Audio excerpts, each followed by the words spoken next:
ay rated SPG. Striktong patnubay at gabay ng magulang ang kailangan. Maaaring may masiselang tema, lengguwahe, karahasan, sexual, horror o droga na hindi angkop.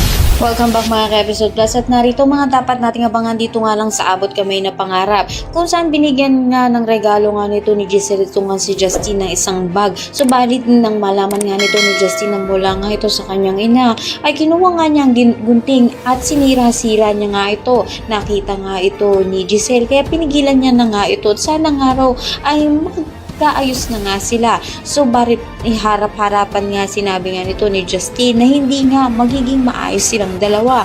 Sa kabilang banda naman nga, nag-aalala naman nga ito nga si Doc Tanyag dito nga kay Lynette dahil ngayon nga nagkakatroma nga ito nga si Lynette ay dapat hindi nga niya ito pinapabayang kundi inaalagaan niya nga ito. Sa bahay nga nito nila Lynette, sinabi nga nito ni Doc Benitez na kung bakit nakikita na naman nga raw sila nito ni Doc Tanyag at galit na naman nga siya umiinom nga ito ng alak nang bigla na nga lang niya itapon ng isang baso na tumalsik nga ang bubog dito nga kay Lynette.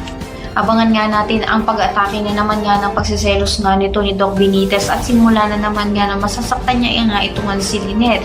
Kaya naman pakatutukan natin mga susunod na kabanata. Maraming salamat sa inyo panood.